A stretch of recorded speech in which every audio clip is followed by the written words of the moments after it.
Essayez, ça fonctionnait. Mais oui, attends. Ah mais non, ça fait... Là, il y a le décompte. Ah, Ok. attends, mais ça pas de... Pourquoi ton truc là clignote rouge là? C'est sûr que Mais là, c'est bon, ça enregistre là. Je sais pas, oui, ça va faire des petits. On est parti.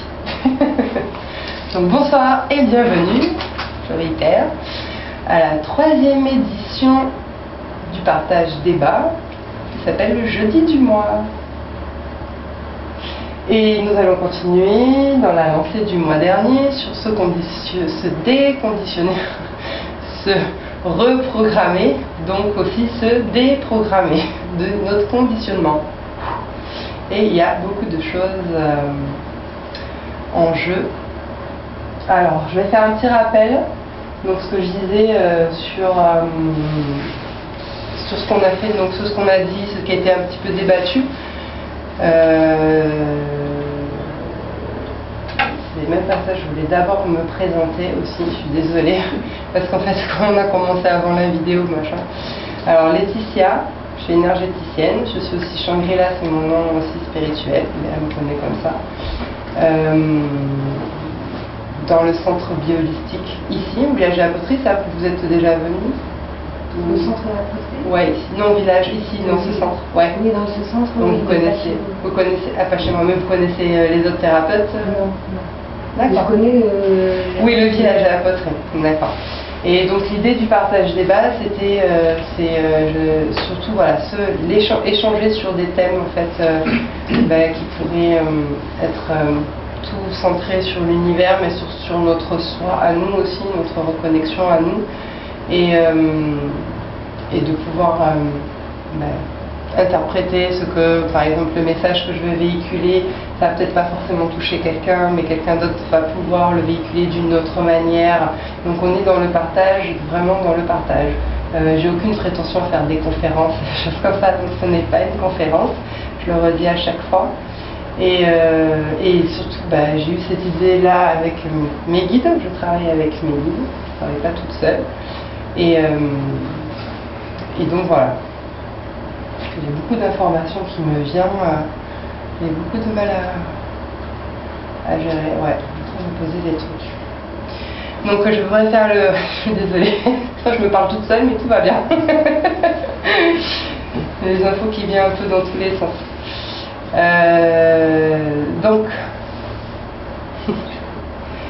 pour me recentrer un petit peu, le mois dernier, on a parlé donc, de tout ce qui était sur le langage. Donc pour vraiment redémarrer sur le départ, le début, le zéro, les paroles et les pensées sont créatrices. Donc maintenant que vous le saviez ou que vous ne le saviez pas, maintenant vous le savez. Vous n'avez pas le choix parce que c'est un fait. Alors, je relate tout ce que je vais dire, c'est des expériences que j'ai eues moi. D'accord.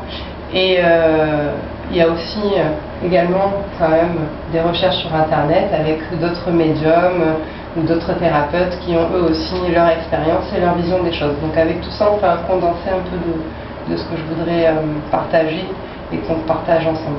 Donc les pensées et les paroles sont créatrices. Pour l'avoir essayé et vécu. C'est ce qu'on a parlé déjà au tout premier, parce que pour moi c'était la base, c'est vraiment la première loi de l'univers. Qu'à partir de là, on peut tout créer.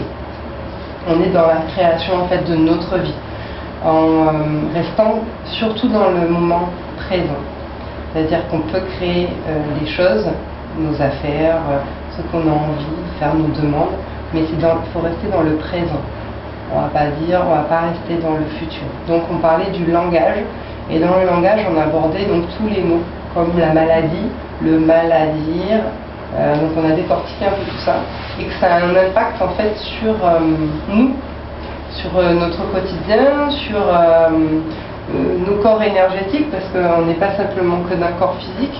Donc en plus de savoir qu'on a les paroles et les pensées sont créatrices, la deuxième chose qu'on a débattue, c'est déjà la troisième fois, et ça je vais le redire assez souvent, c'est qu'on est des êtres énergétiques qui sont dans un corps physique. Donc je ne sors pas d'une secte, il n'y a pas machin, c'est juste une base qui maintenant est repris fortement par les scientifiques par le biais de la physique quantique. Et ça, c'est quelque chose que je vais aborder, peut-être pas aujourd'hui, on verra, mais en tout cas, c'est dans les sujets de décortiquer un peu la physique quantique, parce que c'est bien, voilà, de déballer tous ces trucs un peu pseudo-spirituels, mais c'est bien de pouvoir aussi se baser sur la science. Et la science dit, en gros, je résume, la science dit qu'il y a des espaces en fait qui existent dans nos corps. Et dans ces espaces-là, on pense qu'il y a du vide, et en fait, non, c'est rempli d'énergie. Et c'est dans ces espaces-là qu'en fait se fait la création. Elle se fait aussi parce qu'on est des êtres cristallins. Donc, je ne sais pas si ça parle à quelqu'un ou pas, mais les êtres cristallins, on est fait d'eau, en tout cas, ça vous le savez, on a moins de 90% d'eau dans notre corps. Donc, les êtres, on est des êtres cristallins, et tout ce qui se cristallise se crée. Dans cet espace d'énergie que l'on retrouve dans la physique quantique. Donc voilà pour la base. Nous sommes bien des êtres divins, ou alors des êtres énergétiques, il ne faut pas non plus trop rentrer dans les divinités, mais en tout cas, ça reste qu'on est bien ancré dans un corps physique, et avec tout ce qui va avec, et qu'on ne voit pas.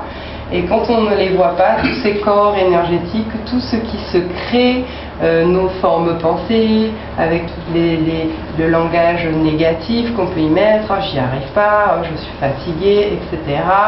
Et bien oui, et à force, on a des bagages autour de nous sur nos corps énergétiques, et après, j'ai mal au dos, j'ai une angine, la pilule n'est pas passée, bon, et plein de petits trucs comme ça. Et quand on n'est pas conscient, on n'est pas conscient, on fait notre vie d'être humain, comme on l'a tous fait avant qu'on ait plus ou moins, à un certain moment dans notre vie, un éveil.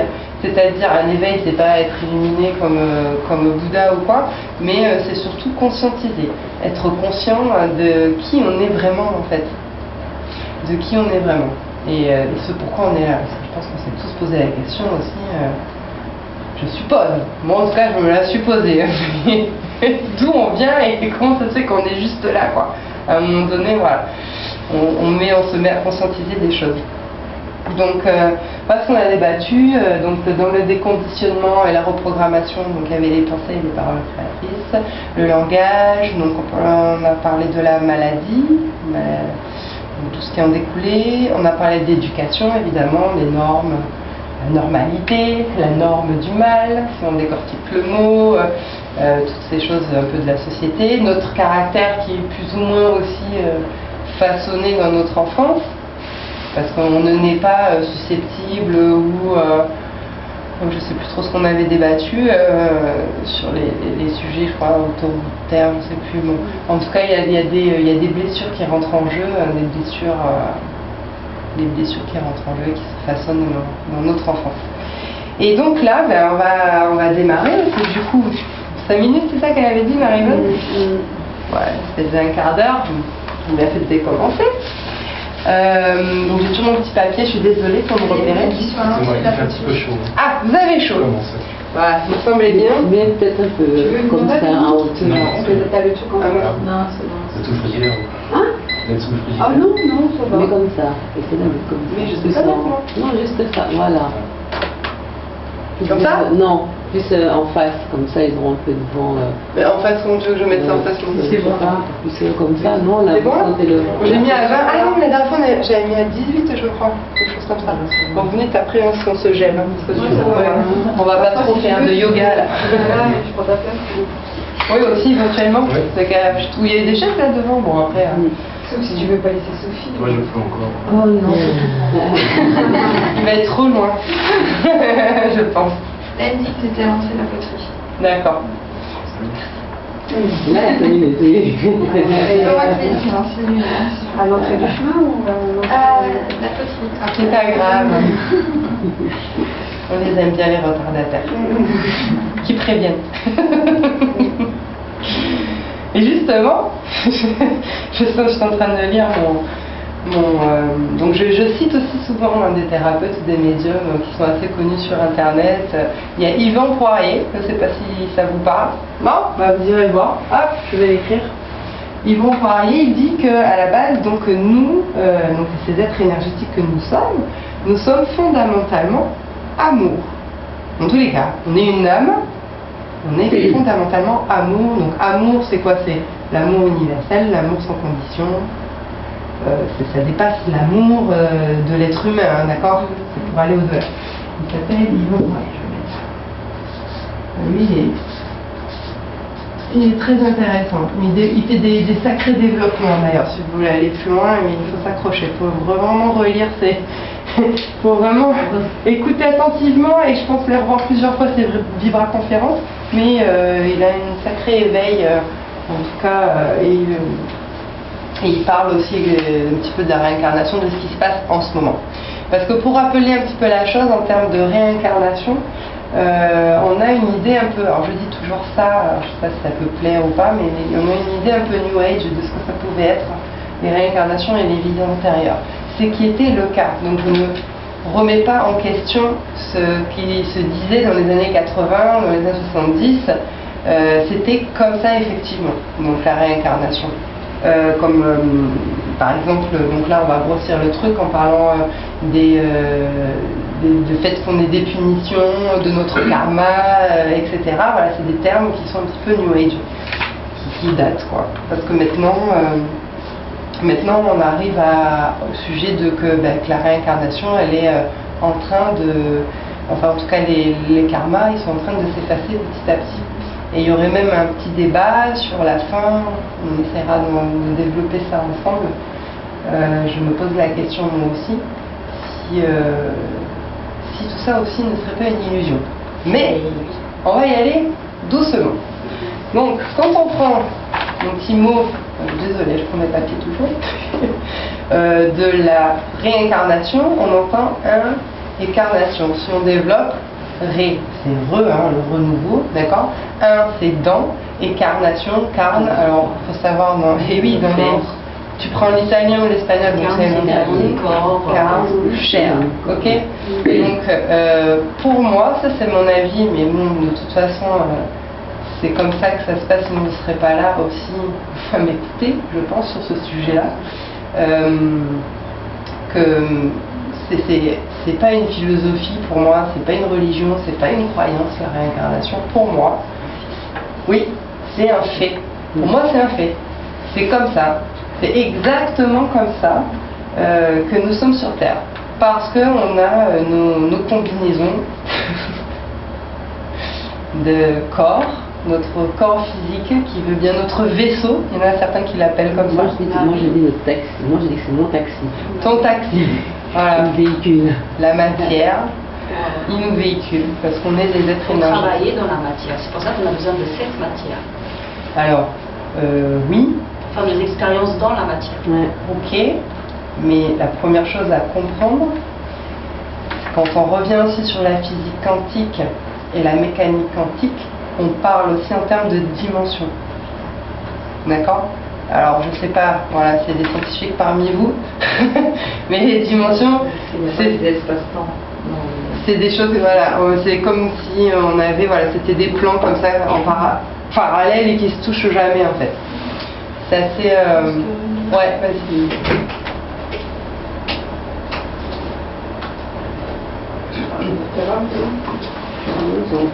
Ils sont à l'entrée là.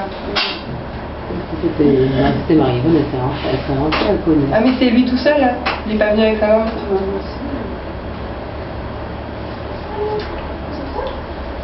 T'as une moustique? Il n'y avait rien ici. Je vais dire, je sens pas moustique. Il y a du pour moi.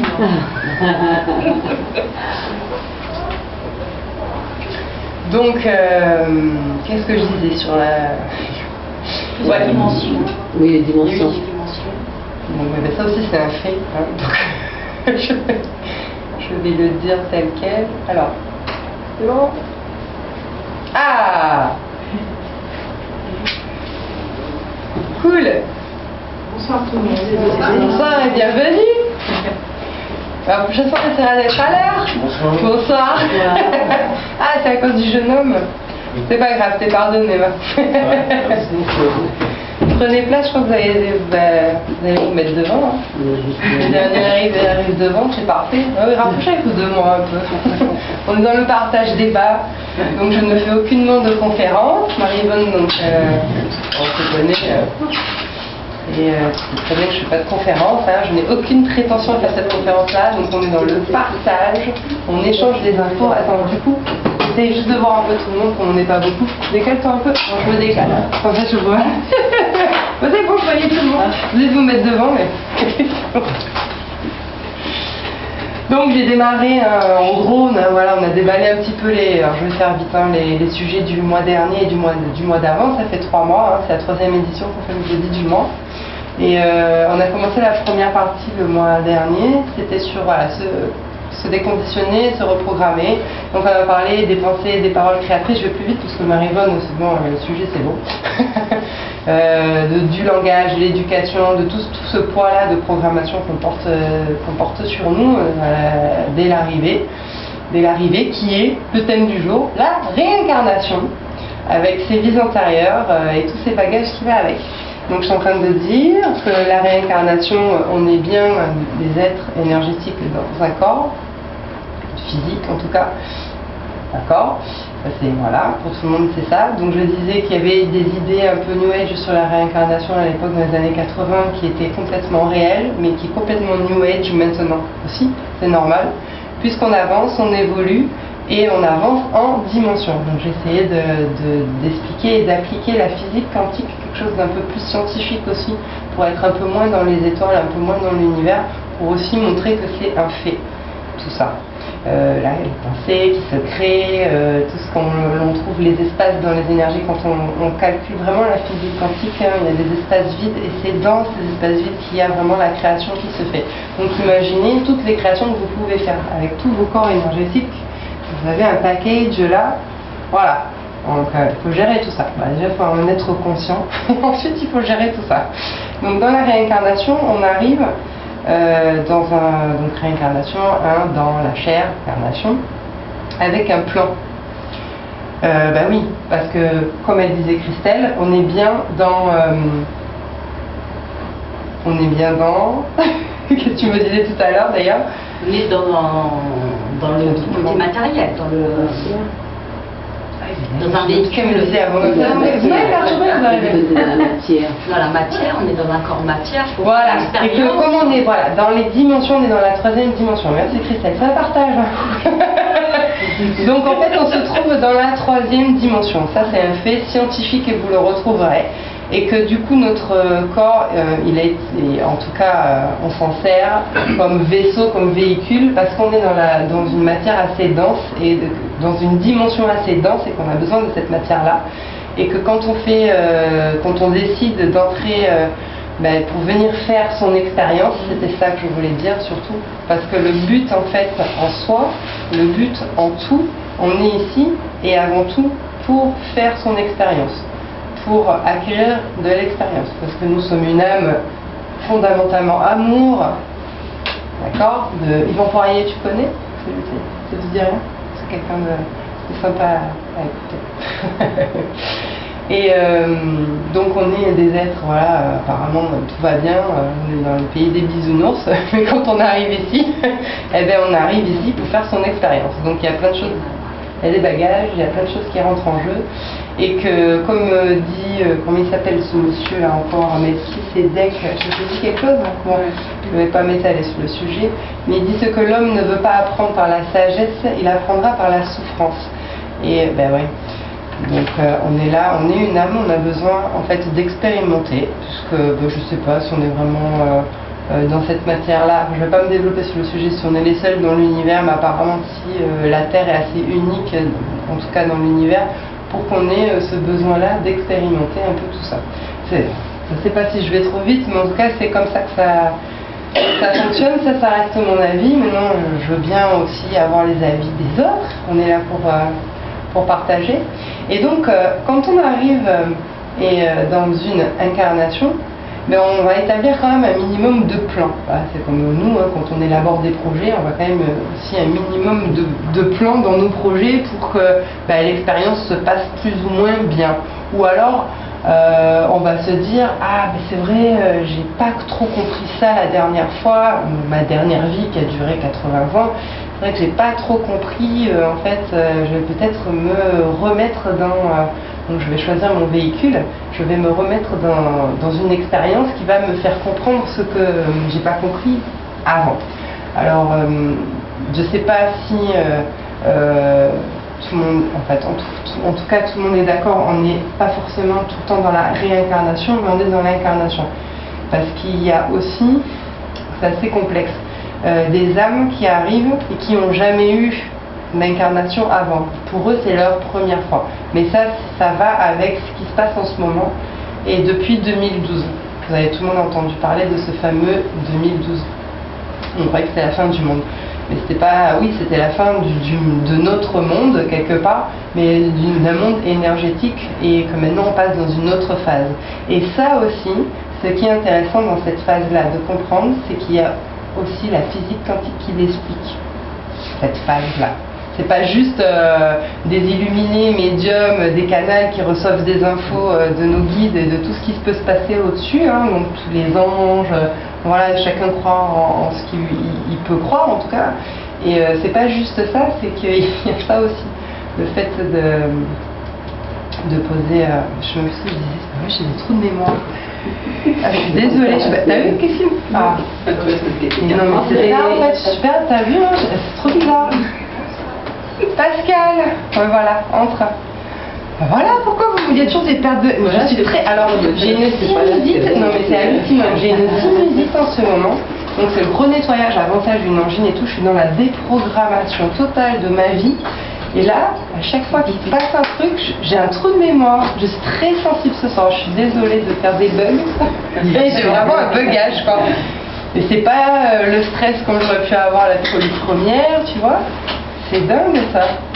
Je sais même plus ce que je disais. Vas-y, ah si t'as. Ah c'est bon. Ok. Trop étape. Donc je sais même plus ce que. On va parler de plans. Décalage horaire. Elle a fait le tour de la planète. C'est bon, tout va bien. Elle a juste 12 heures de décalage. Je sais même plus quel jour on est. C'est ça. Jeudi 23. Donc la réincarnation, donc je disais qu'on façonnait un plan en fait, donc comme chacun a des projets avant de s'incarner, qui avait effectivement des nouvelles âmes qui arrivaient parce qu'on est dans le changement du 2012. Le 2012 c'est une nouvelle ère qui en fait nous a propulsés et qu'on peut le prouver scientifiquement aussi, en tout cas en termes de l'univers, de planètes, de machin, qu'on est dans une espèce de nébuleuse qui fait qu'il active de l'énergie, tout est énergie, donc maintenant on peut le prouver. Pourtant on l'avait déjà un peu prouvé avant, mais bon, nous on était, les humains, c'était non, c'est pas possible, il n'y a rien d'autre qui se passe, bon bref, c'était avant, sauf que depuis 2012, maintenant il y a plein de gens qui sont éveillés, et moi j'en fais partie, donc je suis désolée, voilà, je transmets, depuis 2012 j'ai pris conscience de tout ça.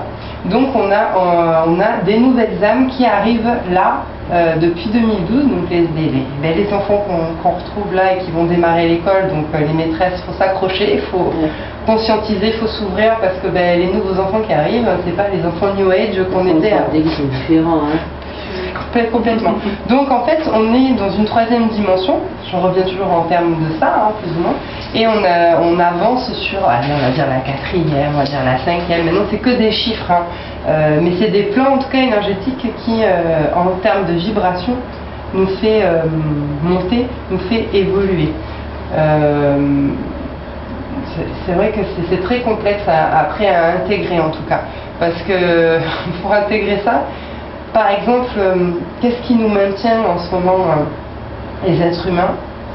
C'est la peur, ça c'est la base. Qu'est-ce qui nous maintient dans la densité? C'est être tout le temps dans la peur, l'insécurité, et puis on le voit, c'est de plus en plus avec toutes les violences, machin. Même si on est sur une île paradisiaque, on sent quand même qu'on est tiré par ça.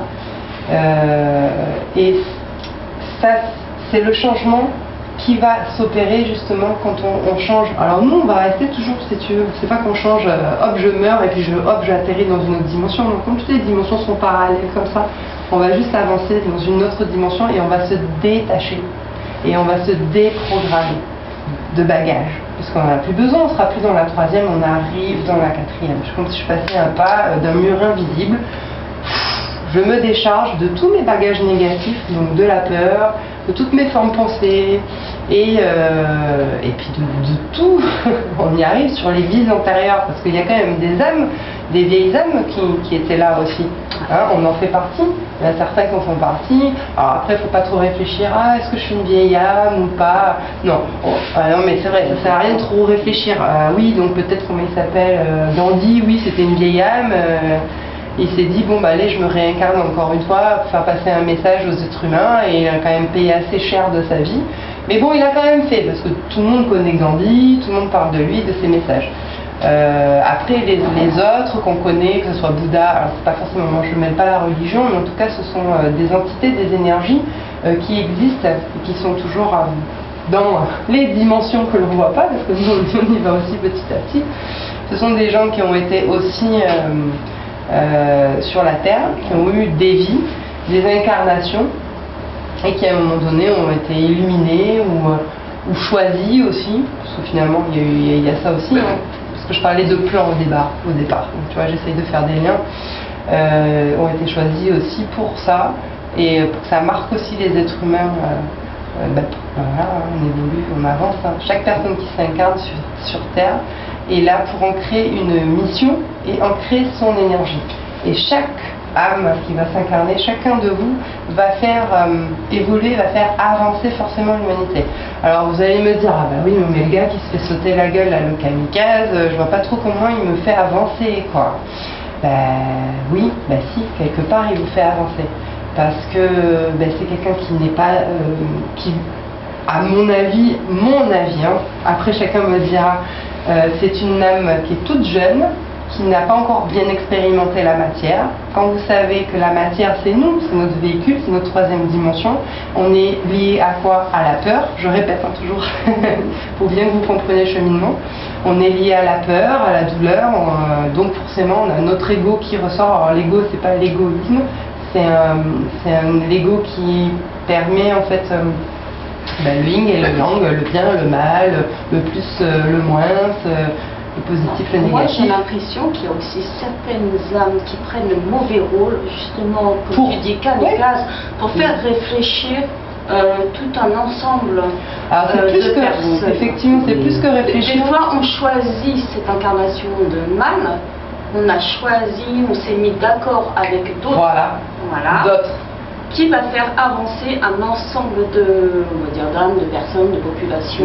Mais avancer dans quel sens aussi? Avancer dans la réflexion, dans l'entraide, dans l'amour. Voilà. Il faut. Après, c'est pas tout le monde, parce qu'il y en a plein quand même qui s'agglutinent sur ce négatif. Parce qu'on va me dire aussi, c'est pas juste qu'il y a un bébé qui meurt ou qui a. Mais ce genre de choses, ça a été un accord là-haut, justement, peut-être pour le couple de la personne, peut-être pour un ensemble de familles, à avancer, à avoir une certaine façon de réfléchir ou de voir les choses maintenant autres. Ça peut être aussi un nettoyage de la lignée. Bien sûr, tout à fait. De la lignée familiale. On va dire que certaines choses ne sont pas justes, mais il faut savoir que lorsqu'on est en haut, on est d'accord, on se met d'accord avec ce qui arrive, on choisit. Donc, on en revient sur le plan d'incarnation, donc c'est comme ça que ça se passe. On choisit effectivement d'abord ses parents, c'est-à-dire où est-ce qu'on va atterrir, quelque part, c'est ça, et pourquoi on les choisit.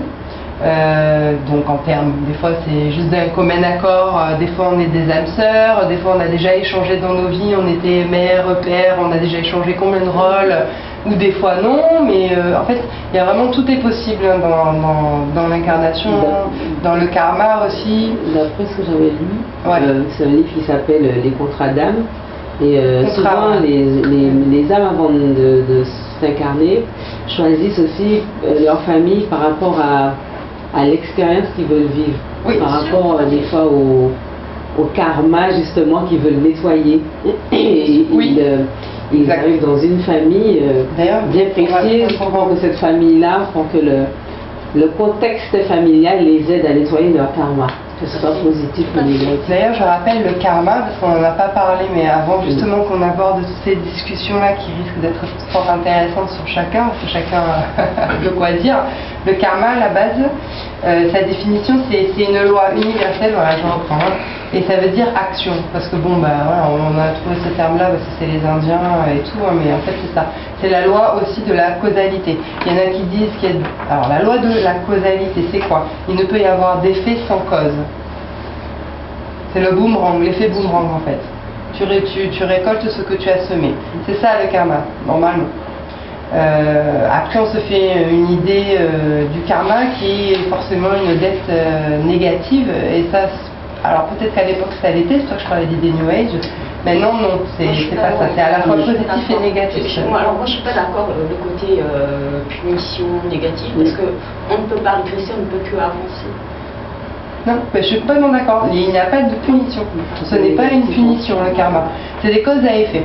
Donc comme tu disais, tu as fait quelque chose donc, pour l'expérience. Par exemple, on parlait d'assassinat, mais par exemple les enlèvements d'enfants, après chacun va jouer son rôle. Bien sûr. Donc dans les premières incarnations, comme on vit dans la matière, on fait des choses quand même assez glauques, un peu la violence, etc. Mais après quand on revient et on revient là-haut et on refait notre plan d'incarnation, écoute, mets-toi à la place de la maman à qui tu as volé son enfant quand même. Bon ok, donc cette vie-là, je me réincarne et c'est la maman qui perd son enfant. Et après, hop, la troisième vie qui va suivre, je veux bien être à la place de l'enfant, puisque du coup, qu'est-ce que ça lui fait l'enfant quand il est enlevé, arraché à sa mère? Voilà, en gros, c'est pas forcément. Nous on le voit négatif parce que c'est pas facile, hein, la violence, les ici on le voit assassinages. négatif, ici on pense que en tant qu'humain. En tant qu'être matériel, on va dire, mais de l'autre côté, c'est qu'une expérience. C'est toute l'expérience, on est ici pour l'expérience dans tous les cas. On est ici pour comprendre. Il y a des cas qui peuvent nous paraître cruels, mais que là-bas on a été en accord. Et on est d'ailleurs des cas uniques dans l'univers, ça par contre j'ai l'information, on est unique dans notre genre de matière, même si on peut parler de d'autres planètes, dans les Pléiades, si on peut aller plus loin dans la conversation, mais on est vraiment la Terre est vraiment un terrain d'expérience. On est comme dans un aquarium où on nous regarde, on est surveillé par toute une hiérarchie, je vous raconte pas. Et que nous, ce qui est bien, c'est qu'on a le droit, c'est ça qui est génial, c'est que dans nos incarnations, on apprend, et à un moment donné, on peut aussi décider, par exemple, d'être un guide, d'être entre deux vies. Par exemple. Bon, moi, c'est une idée qui m'a déjà traversé la tête, mais depuis toute petite. Et je me suis déjà demandé si j'avais pas été déjà un peu guide avant de revenir sur Terre pour finir mes karmas. Tu vois, on peut être ça aussi, chaque personne a un ou plusieurs guides. Et c'est clair. On peut venir ici et ensuite, peut-être, justement, c'est chaque étape. On se réincarne. Ensuite, lorsqu'on aura la vie, on sera parfait sur cette terre. Pas parfait. Non, on va devenir guide, parce que si on ne connaît pas les souffrances, comment peut-on aider la personne? Oui, il nous faut des vies. Donc c'est pour ça qu'on parlait de vieilles âmes tout à l'heure, ou de plus ou moins des jeunes âmes. Mais en tout cas, les vieilles âmes, voilà, elles ont un petit peu leur expérience. Dans l'incarnation, je voudrais préciser, même si ça va peut-être trop loin pour certains, je ne sais pas, qu'il n'y a pas en fait que sur Terre aussi qu'on s'incarne. Voilà, tu sais. Et ici, je pense qu'on est une des plus difficiles. Il me semble. Oui. Mais oui, parce qu'on est des cas uniques. C'est difficile parce qu'on est individuel. Les autres continuent à être comme s'ils étaient en collectivité ou en conscience dans une matière. Alors après, ils sont peut-être pas forcément en troisième dimension. En tout cas, j'ai pas forcément toutes les infos non plus. Déjà pas mal d'intégrer ça, c'est déjà pas mal. Casser, se déprogrammer, casser, se reprogrammer, casser l'illusion, faire tomber le voile, que oui, on n'est pas tous seuls sur Terre aussi. Donc ça dépend effectivement. Mais en tout cas, on est des cas uniques. Et l'incarnation, on a déjà eu des vies extraterrestres, et c'est pour ça que c'est assez difficile pour certaines personnes. Vous allez le retrouver dans votre sensibilité, dans votre manière d'être un peu, vous vous trouvez un peu différent dans la vie, dans la société, vous n'allez pas rentrer dans un cadre, ou plein de petites choses comme ça qui fait que vous dites des fois j'ai l'impression de venir d'ailleurs. Et en fait, compte un peu, tout se passait un peu par ailleurs. Non, je ne peux pas vous donner le détail exactement de vos vies. Ça peut arriver, mais des fois Je non. rentrerai bien à la maison. Souvent, ça m'arrive. Bah, si on est là, c'est qu'on l'a choisi. Donc à la base, toute notre vie, on aura On nous a forcés. Qu'est-ce que nous a forcé? Non, on peut aussi. Personne ne force. Non, on n'est pas. Ah non, non. Ouais. Ah bah non, On a des choses à terminer. C'est voilà. C'est toi. Quand on n'a pas Oui, terminé, on peut avoir un moment de recul, avant de venir. En parlant de en parlant de moments de recul, je vais donner un exemple tout simple, la mort subite des nourrissons. Ça vous parle? Vous perdez un enfant. On se demande, les médecins, ça, ils n'ont jamais capté. Et bien ça fait partie d'un cas, d'un contrat qu'on fait. D'un contrat qu'on fait, non, j'ai testé la matière pendant 2 mois après ma vie, c'est bon. Quoi. Même ceux qui meurent, oui, la fausse couche. Mais en dehors, t'as intra-utérine, extra-utérine. Mais certaines naissances qui peuvent s'avérer aussi difficiles, c'est Ben, pas pour rien, quand on est médical. Le handicap aussi, tu te choisis le corps aussi, c'est pas Je sais que ma maladie dit finalement je sors, je viens pas, qu'est-ce que je fais? Moi j'ai eu réanimation de 5 minutes et tout ça, parce que je sais qu'inconsciemment, voilà, je savais ce qui m'attendait. C'est ça. En fait, il faut intégrer ça aussi. C'est vrai qu'on a vraiment choisi c'est quand tu nos parents, notre vie. Chaque personne qu'on va rencontrer dans notre vie, ce sont forcément déjà des âmes qu'on a déjà croisées, qu'on a déjà vues ou qui s'est vraiment passé des choses, il y a eu des interactions avec ces gens-là. Et donc, qui amènent le karma. Oui, parce que c'est ça en fait. J'ai un lien karmique avec toi, positif, négatif, en tout cas, c'est jamais un hasard. Souvent, des fois, on n'aime pas des gens qu'on ne connaît même pas. Ah oui, c'est vrai que c'est arrivé. Oui. Quelqu'un qu'on voit, mais je la déteste alors qu'on la connaît pas, et c'est même pas. Si on existe, on connaît rien de cette personne, mais on ne peut pas la sentir. Voilà, c'est qu'il y a un lien. Oui, voilà. Tu l'as condamné, tu l'as fait. C'est qu'il y a eu un karma. On a une manière, il y a des gens qu'on ne connaît pas. Donc, il y a des gens qui nous attirent aussi, qu'on ne connaît pas, et puis, par exemple, je dis ça, la première fois que je l'ai vue, moi j'ai eu envie de la prendre dans mes bras, alors je ne la connaissais pas. On a une vie, une bonne vie. On est bien connectés. Et là, ils sont liés aussi, parce que... Et on est obligatoirement aussi passé par l'ombre, c'est ça que je voulais souligner, parce qu'on ne peut pas être tout blanc si on n'est pas passé. Mais non. Il y a une dualité aussi quand même dans l'univers, maintenant je ne sais pas à quel degré, chacun pourra avoir son débat sur ça. En tout cas, il y a forcément le bien et le mal, on est déjà forcément passé par l'ombre. J'ai forcément déjà tué des gens, violenté des gens. Oui. Ça, je le conçois, je fais le tour. Les 5 blessures tibétaines. Ouais. Trahison. Attends, je l'ai là. Parce que ça, ce sont les dettes karmiques en fait. Ben voilà, attends, on va y venir.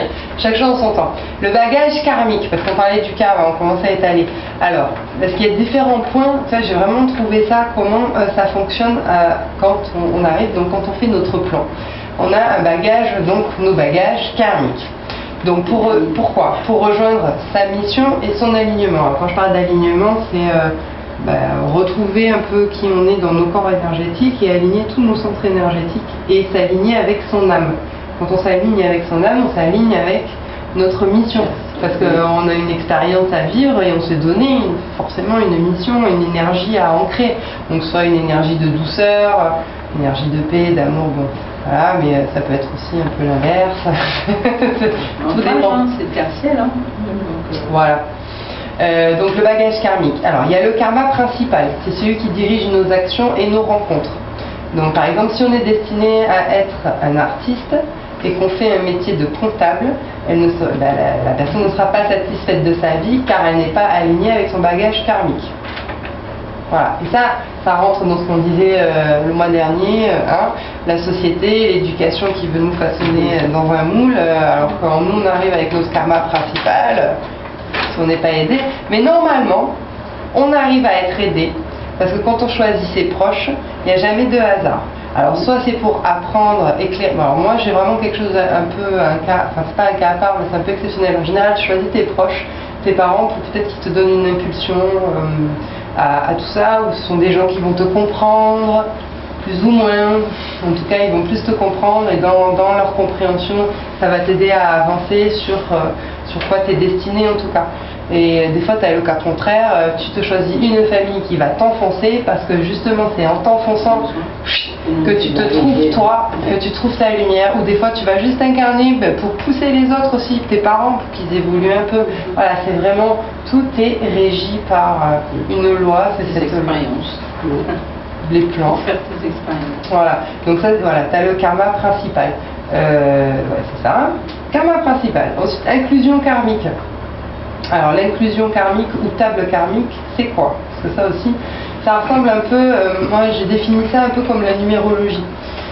L'inclusion, bah oui, parce que c'est en numérologie qu'on trouve ça. Alors qu'on y croit ou qu'on n'y croit pas, la numérologie, en tout cas il y a des programmations avec des numéros, des chiffres, des choses à décoder, parce que on est, même si on est dans tout notre être cristallin, et de l'énergie, on a des codages à l'intérieur parce qu'on a un ADN. Et c'est grâce à cet ADN d'ailleurs, excusez-moi, c'est grâce à cet ADN qu'on est plus ou moins ouvert ou éveillé, ou etc., etc. Parce que si on veut, on peut être des êtres super puissants, être des télékinésies, téléportations, tout ce que vous voulez. Si on avait tous nos brins d'ADN, laisse tomber quoi, ce serait trop bien d'ailleurs. Mais non, on n'a pas tout ça, on n'a que 3. Donc l'inclusion karmique, quand on décide de s'incarner, est très importante. Donc votre date de naissance, etc. Je fais un peu de pub pour Daniel. Je ne sais pas si vous la connaissez, vous viendrez me voir à la fin, j'ai mis ces cartes-là. Parce que pour ça, elle est géniale. Je suis passée par elle pour ma déprogrammation familiale, en tout cas. Parce que karmique, c'est quoi? C'est inclusion karmique. Numérologie, c'est les dates de naissance, dates de conception, etc., etc., etc. Et quand on a des non-dits, des secrets, des choses qu'on ne sait pas ce qui s'est passé vraiment à notre naissance, tout est dit là-dedans. Alors inconsciemment, on sait des choses, mais grâce à la numérologie et la psychogénéalogie, en tout cas, ça peut aider à y voir un peu plus clair si on est sur le chemin de la déprogrammation. Donc voilà, je fais la petite pub à Daniel quand même. Donc quand je continue. Donc l'inclusion karmique est une boîte à outils qui révèle votre façon de fonctionner dans les différents domaines de la vie. Ben voilà, c'est ça. Une fois qu'on a le karma principal, on a les outils. Et ensuite, qu'est-ce qu'on doit acquérir comme qualité? C'est avant ça, hein, vous voyez, on se fait un bon petit projet avant d'arriver quand même. Hein. Et on fait ça tous les 80 ans, enfin ceux qui ont de la chance de vivre aussi longtemps. Par exemple, la mission, je dois atteindre la sagesse. Dans toutes mes décisions, alors là je parle pour moi évidemment, c'est super mission, donc t'as pas forcément envie d'être sage, et que du coup tu t'es choisi ta vie, ton expérience pour atteindre la sagesse dans toutes tes décisions. Je me dis bon ça va, j'ai que 36 balais, j'espère que je vais avoir le temps parce que c'est... Enfin, voilà, c'est ce que je veux dire. On n'a pas envie de tous devenir Bouddha. Le but c'est pas d'être illuminé, et d'être tous des maîtres ascensionnés. Voilà, personnellement, je vais pas vous dire ça. Le but c'est pas ça. Le but c'est de faire votre expérience en temps voulu. Donc la qualité que je dois acquérir. Donc la mission de l'énergie. Et aussi, il y a les défis, les obstacles à surmonter, évidemment. Comme retrouver la paix intérieure ou l'équilibre à chaque situation blessante. Et ça date depuis la naissance. Il y a en fait, les parents, ils font pas gaffe avec nous, on fait pas, même moi avec mon fils, on fait des choses de manière très inconsciente en termes de programmation, et on peut inculquer dans toute sa programmation, je sais pas, des choses blessantes, des choses blessantes, on va dire, comme de l'injustice. Par exemple, parce qu'on revient sur les blessures tibétaines, elles reviennent assez souvent. L'injustice, qui, lui, quand il sera un peu plus grand, voire adulte, etc., à chaque fois, l'encodage s'est ancré, il va se rappeler, enfin, ses corps énergétiques vont se rappeler, ah mais oui, mais c'est vrai, j'ai subi de l'injustice, moi, quand j'avais 3 ans, 4 ans. Donc à chaque fois que quelqu'un, même si c'est pas grand-chose, hein, des fois, on dit, ah, t'es trop susceptible et tout, ben non, ça m'a juste rappelé une blessure que j'ai eue, en fait. Donc c'est un peu ça les défis, les obstacles à surmonter, qu'il va falloir surmonter, dépasser, comprendre. accepter, pardonner, bon, tout ce long cheminement. Donc tout ça, c'est notre bagage karmique. Ça fait déjà pas mal de paquets. Je voulais rajouter, en plus de tout ce bagage karmique, quand même déjà assez lourd, on est soumis au karma planétaire. Donc déjà on s'incarne dans une planète qui a déjà son karma. Alors, karma planétaire. Je vais finir après pour parler des égrégores. Karma planétaire. On arrive dans un pays, on s'est choisi le pays aussi. Voilà, on s'est choisi la France, donc je suis née en France. Il y a un karma du pays. On se choisit la ville, c'est-à-dire je ne vais pas naître à Paris, je vais naître dans le sud, ou la Martinique, mais encore la Martinique c'est encore autre chose, ça va être plus sympa la Martinique d'ailleurs. Pau. Donc je choisis le karma de cette ville-là. C'est-à-dire, qu'est-ce que ça veut dire le karma planétaire, le karma du pays, le karma de la ville? Ça veut dire quoi? Ça veut dire toutes les guerres qui sont passées, je sais pas, tous les gens, regardez les Bretons, c'est qui est Breton? Les Bretons. Tous les Bretons qui sont à fond très rebelles et tout, c'est un karma. Donc les gens ils sont toujours en train de se rebeller dans ce pays-là. Alors que l'autre, celui du Cantal, alors on n'entend jamais, parce qu'il avait un autre karma lui par-dessus, ils sont beaucoup plus cool, plus paysans, j'en sais rien, tu vois, en fonction des vies en tout cas qui s'est passé avant. Donc, on prend la Martinique, les îles, l'esclavage, tu prends l'Afrique, bon bref, ça c'est des karmas de pays, etc. Donc après tout ça, tu vois, on peut diminuer jusqu'à dans la ville et jusqu'à notre karma. Attends, le karma du groupe d'âmes. Et comme tu as parlé de la lignée familiale, on a aussi notre karma de la lignée familiale. C'est pour ça que je veux parler de tout l'ensemble. Et je vous enverrai les petites fiches par mail d'ailleurs. Je vais essayer de faire un condensé. Parce que donc il y a le karma du groupe d'âmes. Je suis sûre que par exemple on est déjà on se voit là à cet instant-là T, parce qu'on est vraiment dans l'ici et maintenant. Vous êtes là ce soir. Donc pour moi, vous êtes déjà mon groupe d'âmes, un groupe d'âmes qui s'était dit ok, on va discuter un peu de tout ça, tel jour, telle heure, bon, j'en sais rien, je sais pas s'ils sont si précis que ça, mais tout est possible dans l'univers. Donc on peut être soumis au karma du groupe d'âmes, mais qu'est-ce qu'il peut y avoir comme karma de groupe d'âmes? J'ai pas trop d'infos là-dessus. Le groupe d'âmes, c'est quoi? Tout ce qui est âme sœur aussi, tout ce qui peut être... les flammes jumelles, c'est autre chose. De toute façon, il faut savoir, dans un groupe d'âmes, on est, je crois, 144 000, quelque chose comme ça, non? Il y a 144, ça c'est un sujet qu'il faudra que j'étudie aussi un peu plus profondément. Parce que je pense que j'ai rencontré plus de 144 personnes dans ma vie. Peut-être 144 000, ça peut être un beau chiffre, ça. Donc chaque personne est censée... Et le karma, alors quand il y en a un, ce qui veut dire que quand il y en a un qui prend de la lumière, prend grade de lumière, moi j'aime bien dire ça, parce que c'est un peu ça, j'ai pris mon éveil en 2012-2013, et je suis déjà en 2016, je suis déjà en train de cheminer. Je chemine pas pour être illuminé comme Bouddha, ça vous l'avez bien compris, mais je chemine et je prends des grades de lumière. Et bien en même temps, je fais monter tout le monde, parce que mon groupe d'âmes, on est quand même reliés, on a des liens énergétiques, et eux aussi, moi aussi, je dois avoir des influences d'eux d'ailleurs, pas que moi, mais en tout cas, il y a une influence. C'est ça aussi le karma, donc il peut être positif aussi. Ça va, Pascal? Je ne t'entends pas. On est qu'au karma. Le karma familial, donc la lignée familiale, moi j'appelle ça plutôt la lignée familiale. Oui, mais karma familial. Donc là, la première idée que j'ai notée, c'était l'empreinte énergétique qu'un ancêtre peut nous laisser. Parce que dans sa vie, qu'est-ce qu'il a pu faire notre arrière-grand-père, il a peut-être trahir quelqu'un, va savoir, il a planté une flèche à l'autre, machin, et que c'est inscrit dans notre encodage, parce que je vous ai parlé de ça au début. Donc c'est une empreinte énergétique de notre ancêtre qu'on a, en plus déjà de tout le bazar qu'on doit se gérer. C'est génial. Du coup, ça dure longtemps la déprogrammation, je vous le dis moi. Ou pas, tout est relatif. Hein.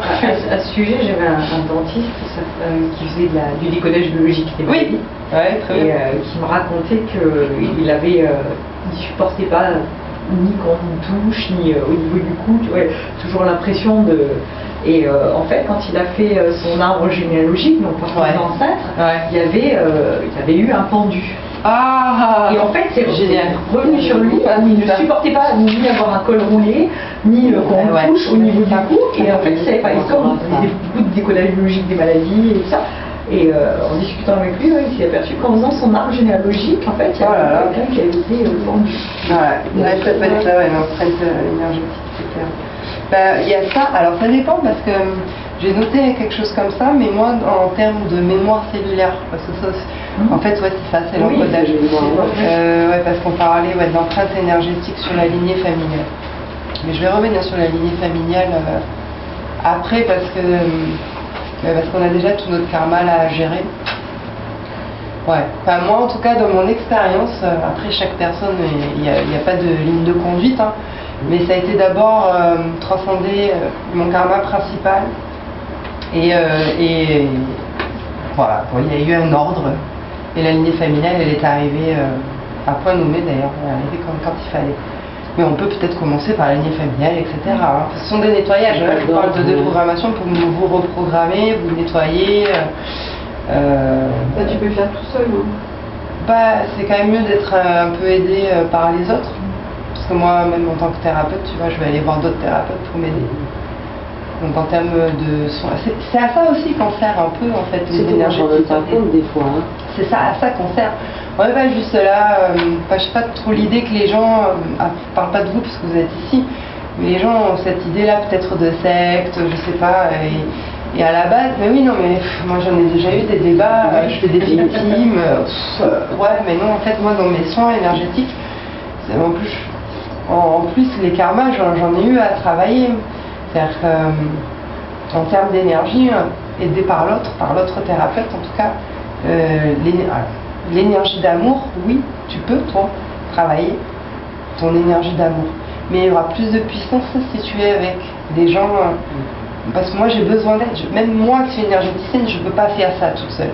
Je vais avoir besoin d'un soin d'une autre énergéticienne pour m'aider à impulser l'énergie d'amour. Parce que comme on est fondamentalement amour, la seule manière de nettoyer cela, c'est de prendre conscience et d'être dans l'amour universel, pas l'amour humain, d'être dans l'amour sans condition de l'univers. Il n'y a que comme ça qu'on arrive à nettoyer. Ça veut dire aimer celui qui t'a abandonné, pardonner, aimer celui qui t'a abandonné, qui t'a fait du mal, qui t'a rejeté, qui t'a trahi, qui t'a tué, qui t'a violé. J'en ai des frissons. Parce que, oui, c'est pas facile. Ouais, ok. Mais on a besoin d'aide, de nous aider à impulser cette énergie-là pour nettoyer ça.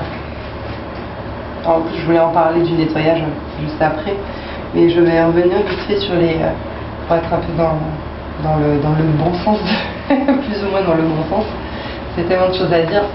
Donc, quand je parlais de transcender son karma aussi, ça fait partie du truc. Là, on n'a rien à faire on n'a rien à faire. Ça vient quand ça doit venir. Moi personnellement, j'ai eu à rien faire quand c'est arrivé. C'est juste que tu es en train de traverser une souffrance, une maladie ou quelque chose de laisse tomber qui t'envoie au plus profond du profond. Là, tu es sûr de transcender ton karma. Personnellement. Après, je ne sais pas comment chaque karma peut se nettoyer ou se transcender, parce que transcender, c'est vivre donc son karma, donc vivre la trahison. Moi, mon karma principal, c'était la trahison, et là j'en ai eu juste après 2012, en très peu de temps, j'ai eu ça qui est arrivé, que ce soit familial, vie privée, amis, j'ai eu la totale en très peu de temps. Donc vivre, traverser, comprendre, accepter et l'aimer. Voilà, en l'espace d'un an, il fallait faire tout ça. Et ça, c'est transcender son karma. On l'a transcendé. C'est déjà... Oui, c'est du boulot. Oui, c'est du boulot. Parce qu'on a tous nos bagages, le bagage karmique que je parlais, donc là on est dans le karma principal. Il faut rester à la mission, dans la sagesse, bref. Dettes karmiques. Alors les dettes karmiques, vite fait pour en parler, c'est ce que tu disais, non, c'est toi qui me disais ça. Par exemple, dans les mémoires cellulaires, dans la dette karmique, la mort physique de ma dernière vie, voilà. Alors si la mort physique, ça a été coup de couteau dans le cœur. La vie d'avant, on t'envoyait une lance, tu sais, à l'époque des Indiens, je sais rien, tu vois, etc. Dans cette vie-là, tu arrives avec toujours cette mémoire cellulaire, tu auras des problèmes au cœur.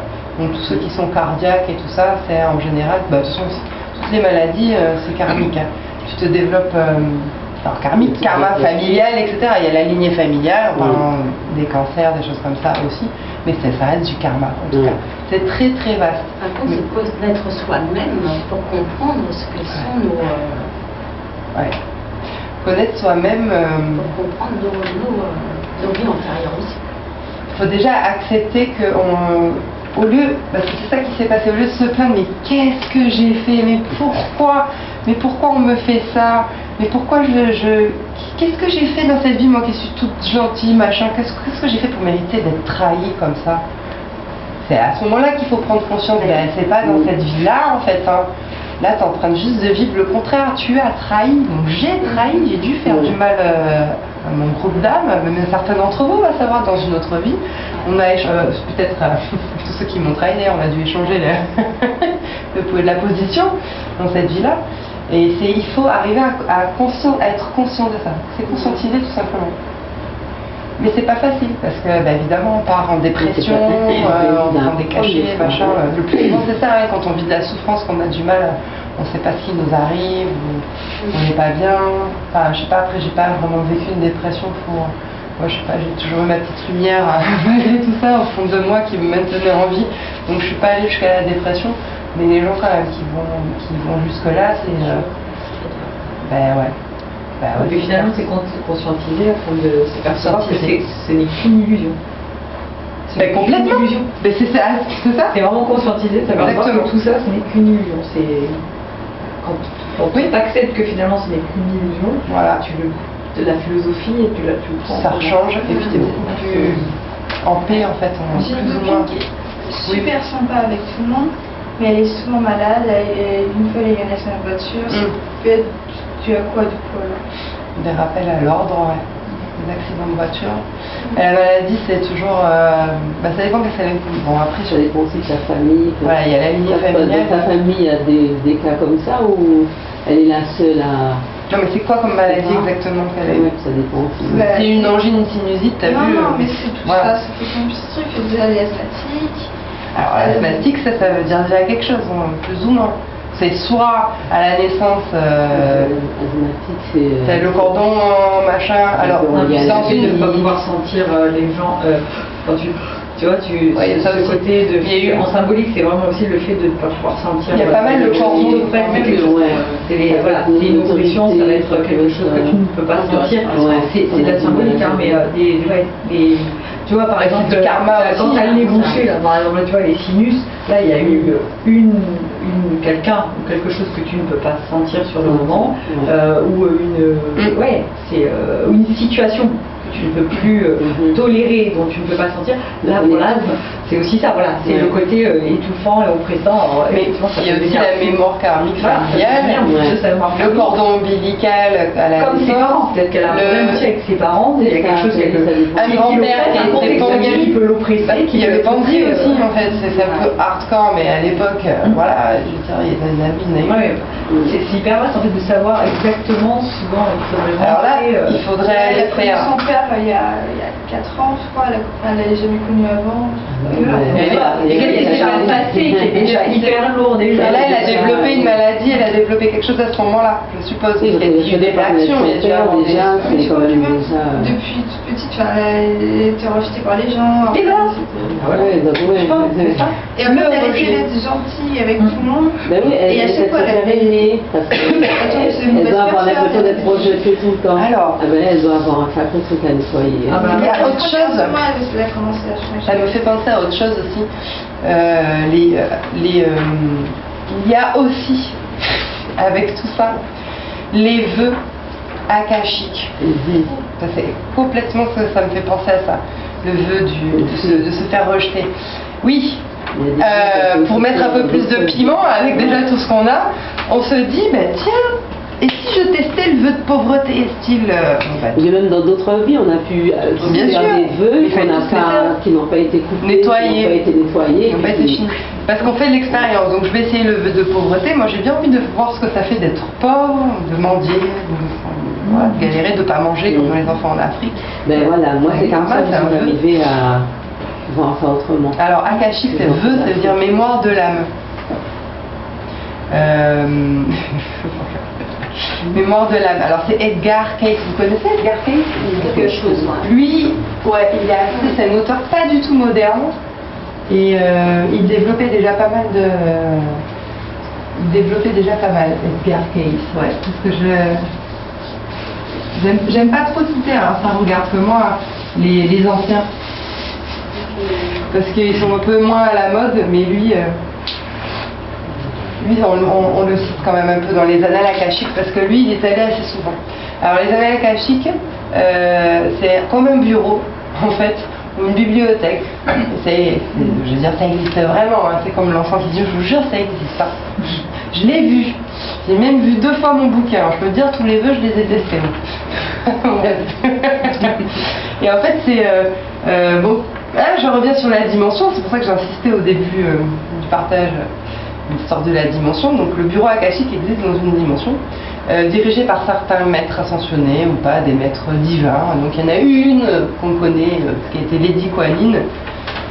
Ouais, je me souviens, elle était très sympa avec moi. Bref. Donc dans la terminologie des scientifiques, je ramène toujours un peu à la science, hein, parce qu'on n'est pas tous des illuminés dans les étoiles. L'akasha est appelé vide quantique. C'est pas par hasard que ça s'appelle des annales akashiques. Il est le champ sur lequel repose l'univers. L'éther des physiciens est une manifestation de l'akasha. L'espace physique et l'éther sont des dénominations différentes pour le même concept. Les champs sont des états physiques de l'espace. Et ça, c'est Einstein, hein, à la base, hein, en plus. Ah, Albert Einstein. Donc les recueils, donc je relis, hein, parce que ça c'est ce que vraiment j'ai trouvé sur internet pour mieux vous expliquer que mon voyage. Ces recueils, archives ou dossiers renferment de l'information sur chaque âme et son parcours. Tout est inscrit. Alors tout est inscrit dans notre ADN, dans notre code, voilà. Mais on a un bouquin aussi. Sachez-le. C'est là que sont conservées les mémoires de chaque vie passée sur Terre, protégées par des bibliothécaires, les seigneurs des dossiers ou les maîtres des dossiers. Chaque personne peut accéder à ses propres recueils en se connectant à son soi supérieur ou aider de méditation, c'est souvent comme ça, souvent en méditation qu'on arrive à y accéder. Le but de la lecture des recueils akashiques étant de recevoir des informations valables pour s'aider à avoir une meilleure vie, une meilleure vie créative en tout cas. Oui, donc j'en reviens à ta copine qui donc c'était sur quoi le vœu? Ça m'a fait penser, elle aurait fait un vœu dans ce cas-là. Oui. De rejet, ah oui, sur le rejet aussi. Le vœu de rejet, ah oui, parce que voilà, pas le parent à la naissance, c'est ça. Donc tu as non-amour aussi, le vœu de ne pas être aimé. Donc voilà, on est tous un peu passés par là aussi. Et ça laisse de toute façon des stigmates dans notre karma, etc. Si on ne le nettoie pas, bien sûr. Si on ne transcende pas à chaque fois notre karma dans toutes les vies. Évidemment, on ne peut pas transcender tous les karmas à chaque fois. Donc on est régi finalement par différents karmas individuels. Je ne parle pas de tous les autres que j'ai dit. Non, si on en avait qu'un, par exemple, j'avais que la trahison, c'est bien, ça veut dire que les autres vies d'avant, j'ai nettoyé mon vœu de non-amour. Et encore, hein, on est encore toujours un peu dans les blessures du rejet. En fait, l'être humain, il est régi toujours par ces mêmes blessures-là. D'ailleurs, attends, où est-ce que je les ai notées pour être sûr de ne pas en oublier un? Ah voilà, les 5 blessures tibétaines. Afin de vous apporter les outils supplémentaires sur le chemin de la guérison qui passe par le connais-toi toi-même, je vous invite à découvrir le livre Lise Bourbeau. C'est elle en fait qui a décrit les 5 blessures qui empêchent d'être soi-même. Donc il y a le rejet, l'abandon, l'humiliation, la trahison et l'injustice. Lié même en livre audio sur YouTube. Ah bah super. Livre, tu tapes les 5 blessures, tu as le livre audio. Et elle te démontre tous les problèmes d'ordre physique, émotionnel, mental, etc. Machin. Ouais, non, mais on est tous dans Ouais, j'ai ça. écouté Tous. ça. Et il n'y a pas une exception. On fait d'écouter ça. Les seules exceptions, c'est les nouvelles âmes, comme je vous ai dit, qui arrivent d'ailleurs, qui ne sont pas toutes ces histoires de karma. Voilà. Mais c'est ça, accepte facilement leur karma et transcender dans ta vie. Donc les vœux, donc on a parlé des mémoires cellulaires, ça vous avez bien saisi. Les mémoires cellulaires, les dettes karmiques. Donc j'enlève ton enfant, on a une dette, à ton tour on va essayer de si il arrive quelque chose, bon alors, je dis ça, mais qu'est-ce que tu avais comme exemple sur la violence, je crois là, non le viol, sur le viol aussi. Ça aussi c'est des dettes karmiques. Oui, il y a tout plein les dettes karmiques. Voilà. Pour comprendre un peu le sens. Et pour reprendre plus qu'elle a parlé des enfants, les gens en Afrique qui sont dans des endroits déserts, qui ne mangent pas et tout ça, c'est vrai que comme tout le monde, avant quand je regardais ça, j'avais de la peine, je culpabilisais de manger et tout ça. Et une fois que j'ai lu le livre Les contrats d'âme, maintenant je vois ça autrement. Parce que c'est pas par hasard qu'ils sont nés là. Il y a plein d'endroits sur la planète où il y a à manger, il y a à boire, il y a tout ce qu'il faut. Et eux, ils sont nés là. C'est pour une raison bien précise. Ce sont peut-être des personnes dans une autre vie qui vivaient dans l'abondance, dans l'opulence, dans le gaspillage, dans tout ça. Et qui ont justement pour régler, entre guillemets, leur dette, leur karma, ont décidé de se réincarner là. Et des fois, justement, comme tu disais, c'était des karmas de groupe. Plusieurs ont décidé de naître là pour vivre justement l'inverse. C'est-à-dire le fait de connaître la misère, ne pas manger, ne pas pouvoir boire, être malheureux. Voilà, c'est le choix de leur âme de naître là pour vivre ça. Mais c'est justement pour leur permettre d'évoluer. Alors humainement on voit ça, on se dit c'est difficile à comprendre, mais c'est la réalité en fait. Mais ça c'est normal, c'est vraiment les aider à évoluer. Donc ces personnes-là en fait il faut avoir de la compassion, mais il ne faut pas peut-être vouloir les prendre, aller les chercher là-bas, les mettre ailleurs, mais en fait ce serait les empêcher d'évoluer, parce qu'en fait on les empêcherait de suivre le programme entre guillemets qui se sont le bagage karmique. Oui voilà, en fait ce serait les détourner de leur programme d'évolution. Donc c'est nécessaire qu'ils soient là pour justement nettoyer ce karma. Je voulais appuyer sur les dettes karmiques aussi, qu'on n'est pas là pour payer nos dettes ou nos actes. On n'est pas juste dans le... Oui, c'est juste pour notre évolution, quoi. Tu veux de l'eau? Vous voulez de l'eau? Oui. Qu'est-ce que tu arrêtes l'humanité ou tu la continues? J'ai pas compris. Tu arrêtes l'humanité ou tu la continues? C'est ce que j'ai. Ah non, mais on peut toujours continuer, hein. C'est un autre débat là. Non, c'est qu'il faut... Ah non, c'est pas qu'il faut arrêter. Qu'est-ce que tu ferais toi par rapport à ça? Qu'est-ce que je ferais ou que par rapport à ces gens-là? Il faut changer sa consommation. Qu'est-ce que je fais? Qu'est-ce que tu fais toi par rapport à ces gens-là? Rien de particulier. Tu fais rien, Rien de particulier, non. Quand il y a à donner, elle donne. Oui, s'il y a une action à faire, je le fais, il n'y a pas de problème. Je ne vais pas me dire non, c'est leur choix, je ne fais rien pour eux. Non, c'est pas ça. C'est pas ce que j'ai dit. Est-ce que tu interviens sur leur karma en leur donnant à bouffer par Médecins sans frontières ou autre? Oui. Que tu ne fais pas parce que tu veux perturber leur karma? Non, ça ne veut pas dire qu'il ne faut rien leur donner. On peut leur donner. Mais moi, j'ai surtout parlé de les laisser où ils sont. On peut essayer de les aider. Ça, il n'y a pas de problème à essayer de les aider. Mais ce que je dis, c'est peut-être ne pas essayer de les prendre et se dire, bon, ben, on les fait rentrer, par exemple, dans un autre pays pour qu'ils puissent manger, pour qu'ils puissent boire. Parce que ce n'est pas le choix de leurs âmes. Mais les aider, oui. Quelqu'un, par exemple, qui a, je ne sais pas, il peut avoir un parent, voilà, un parent, on voit qui va vers le mur, qui fonce vers le mur. Et cette personne-là, ça peut être votre sœur, vous décidez d'aider. Il n'y a rien à faire, cette personne-là, plus vous l'aidez, plus vous voyez qu'elle fonce dans le mur. En général, qu'est-ce qui se passe? La personne qui essaie de l'aider, eh bien, elle plonge aussi. Parce qu'elle n'arrive pas à la sortir du problème que ça sera. Mais elle est en train de plonger aussi. Donc en fait, le but c'est quoi? C'est que les deux plongent, ou bien de la laisser vers ce qui va peut-être la faire évoluer. Parce qu'il faut peut-être justement qu'elle arrive au fond pour pouvoir remonter. C'est nécessaire de à son évolution.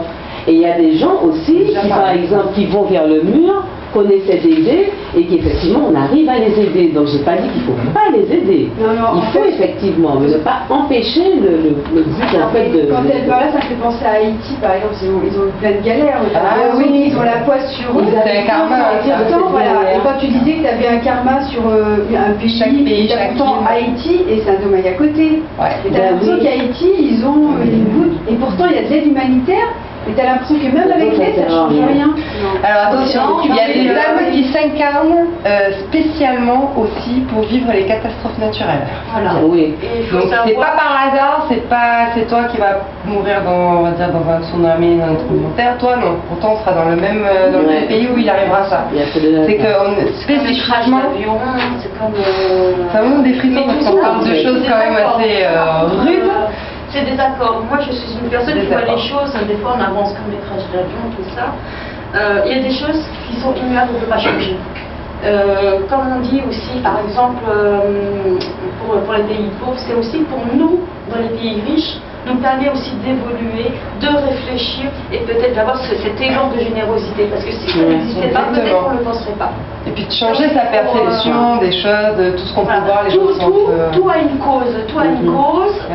Chaque individu, ce que qui vivent, qu'il y a un pays ou un autre, nous on est spectaculaire on peut pas sauver beaucoup le monde, en d'horreur fait. Et on prend conscience de ça. J'ai appris ça moi aussi. Voilà. Il y a une prise de conscience pour nous aussi.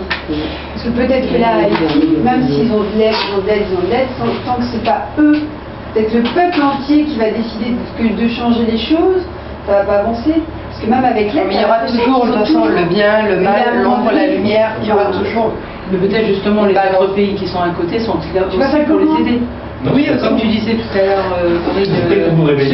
ceux qui ont faim et tout ça, parce que c'est leur décision de l'au-delà, mais peut-être que justement ceux qui sont riches, c'est comme on disait tout à l'heure, c'est une fois on est riche, une fois on est pauvre, les autres sont là, justement, tous ceux qui font l'humanitaire, tout ça, sont là pour les aider parce qu'ils ont décidé, ils ont décidé, les pauvres qui aident nous. Oui, c'est ça. À évoluer. Ça te permet de, voilà. Ça permet aussi que les autres se réveillent peut-être pour aider ces personnes. On ne peut pas les laisser comme ça et les regarder quoi. Par contre, quand même, je pense que du coup c'est un peu ça qu'il faut pas non plus. Quand t'as dit ça, toi, ça m'avait interpellé parce que ah oui, non, mais alors, non, tu vois, il a bien fait de dire, mais justement, j'ai peut-être pas précisé, mais effectivement, il a bien fait de dire ça pour pouvoir continuer. Ça me parlait un truc là. Non, parce que moi, j'explique quelque chose. Mais c'est parce que tu n'avais pas fini un complément. Non, mais comme disait, par contre, comme disait Hélène tout à l'heure, c'est vrai qu'on amène la réflexion, parce que nous sommes en 2016, c'est un fait, il y a eu une activation en 2012. Beaucoup de gens se réveillent, on est en 3e dimension mais on accède à la 4e voire à la 5e. On a plus 1, il y a des enfants qui naissent maintenant avec un brin de plus ADN alors qu'avant non. Donc on évolue et on laisse tout ce qui est la peur, la violence petit à petit. Donc on est voué aussi à ne plus avoir de karma, on transcende. On est voué à ne plus du tout en avoir. C'est-à-dire que peut-être là, je vais me réincarner la vie prochaine. Je ne sais pas trop encore ce que je vais décider. Vu comme ça. Peut-être que là, j'aurai plus de karma. À part peut-être le karma planétaire. Mais là, moi, en tant que travailleur de lumière, mais vous aussi, on y travaille à ce karma planétaire. Parce qu'on veut qu'il avance en vibration. Donc les autres, ils feront toujours péter leurs bombes, etc. Moi, je me préoccupe pas de ça. Oui, ça me fait pleurer les enfants, etc., qui se font péter la gueule. C'est vrai, je parle des enfants d'Afrique, mais moi je vois la Syrie, tout le bazar qu'il y a en ce moment. Mais j'ai dit, ok, j'envoie mon amour, on évolue, tout ça, ça va disparaître. Tout ça, c'est de l'illusion. Et c'est pour ça justement qu'il y en a autant. C'est parce que comme ils savent qu'ils doivent disparaître, c'est un maximum de dégâts. Donc après, je peux pas te dire si Haïti, ça va arrêter de trembler, s'il va arrêter d'avoir de la pauvreté en Afrique, etc. Il y aura toujours une demi-mesure. Il y aura... dans l'humanité, c'est un peu... Je pense que la prochaine vie, j'aurais capté ça. Je sais pas, peut-être pas dans cette vie-là. J'essaie d'imaginer les gens qui sont encore en 3e dimension et qui sont en train de s'entretuer. Et puis nous, il nous arrive jamais rien parce qu'on a avancé, on est d'une dimension sur une autre dimension. Pourtant on est là en face, l'un en face de l'autre. Mais par exemple moi je voyage beaucoup et je n'ai jamais eu peur. Ça, si je vais aller au Maroc, je vais pas avoir peur de me faire péter la gueule, je m'en fous, tu vois. J'y vais, je sais que je vais y aller et que tout va se dérouler très bien et que ma lumière va éclairer mon voyage et que j'aurai jamais aucun kamikaze qui va me sauter dessus. Voilà, c'est clair, on va vivre peut-être des vies parallèles, un peu comme les dimensions, tu vois. Moi, c'est comme ça que j'ai toujours vu ma vie d'ailleurs. Donc, effectivement, si on arrive à conscientiser ça, à comprendre tout ça, ben après, c'est qu'une illusion. Donc maintenant, puisqu'on comprend ça, on est dans le nettoyage. Effectivement, dans ça, j'ai découvert cette histoire de lignée familiale, parce que je savais pas. Je savais qu'on avait des bagages karmiques familiales, mais je ne savais pas qu'il y avait une lignée d'ancêtres, et qui peut nous poursuivre jusqu'à nos enfants, etc., même après, ouais. Qu'est-ce que j'ai noté sur ça, effectivement? Oui, bah, tu vois, j'avais parlé des cancers à répétition, donc c'est pas forcément quelque chose à comprendre ou quoi. Là, c'est tout bonnement de la lignée familiale. C'est pas une dette que tu dois payer, ou c'est ça qui est, en fait, ce qui est difficile à savoir. Ben, ok, tu vois, ta copine, elle avait ça, mais on sait pas si c'est peut-être lignée familiale, c'est peut-être ci, c'est peut-être ça. Mais pour vraiment le savoir, il faut faire ce nettoyage. Donc, tu vas faire dans un premier temps toute seule. Tu vas essayer de faire tout ce qui est le détachement, couper des liens. Vous connaissez ça, couper des liens, des prières, des détachements, les liens éthériques avec les bonhommes, comment il s'appelle, Martel. Les domaines. Voilà, c'est Martel. Jacques Martel, je n'ai pas écrit quelque part. Jacques Martel. Ouais, le bonhomme allumé, ouais, c'est ça, j'ai mis. Une intention de prière sur le détachement et lâcher prise, etc. Donc travail de conscientisation, exactement. Donc ça, oui, tu peux faire ce travail-là individuel. Mais après, si tu dois aller travailler la lignée familiale ou des choses un peu plus... Là, c'est dans les soins. Voilà, c'est ce qu'on revient sur ça. Là, on va pouvoir définir finalement le cancer. Tac, tac, tac. Alors la numérologie aussi, hein. Je pensais pas. Enfin, numérologie, il se dit aussi psychogénéalogie, dans les deux sens. Alors ces termes-là, pour moi, c'était très vague jusqu'à que je comprenne comment Daniel travaille. Et là aussi, il y a des choses qui se répètent dans la lignée familiale aussi. Et tu le vois dans les chiffres aussi. Donc ça, voilà, on n'a pas le choix que... Moi, en fait, j'ai visualisé la première fois cette histoire de lignée familiale. En fait, j'avais cette charge-là de la nettoyer, en tout cas. Donc, comment? En envoyant de l'amour. C'est en méditation. Tu te mets en méditation, il faut envoyer de l'amour. Et j'ai eu cette vision, pareil, d'un ADN, bizarrement. Ça faisait une ligne comme ça, qui s'étendait. Et j'avais des visages de mes ancêtres, je ne sais pas depuis quand, mais c'était à l'infini, jusqu'à des têtes d'enfants qui seront mon futur. Et là, on y va, quoi. On envoie de l'amour, on nettoie, on essaye de comprendre, etc. Après, je dis pas, oui, parce que c'est sûr que ça marche après. Oui, ça marche déjà un peu, puisque tu as pris conscience que tu as aussi une incidence sur ta lignée familiale. Tu t'es aidé, toi déjà, à te débarrasser.